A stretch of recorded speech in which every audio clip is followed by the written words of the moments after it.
Electric వాహనాలు వానలో పనికిరావు అనే అపోహలు ఉంటాయి.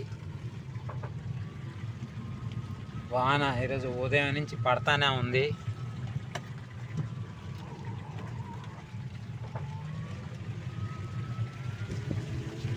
ఈ వానలో దాదాపుగా 58 కిలోమీటర్లు తిరిగాను ఇప్పటి వరకు.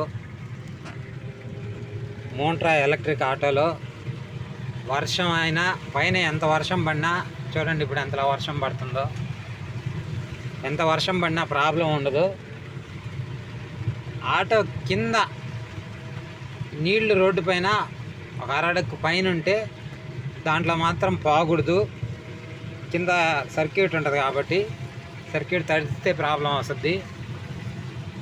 నీళ్ళల్లో రోడ్డు పైన నీళ్లు నిలబడి ఉంటే నీళ్ళని మనం నడపకూడదు. పైనుంచి ఇలా ఎంత వర్షం పడినా చూడండి ఎలా వర్షం పడుతుందో.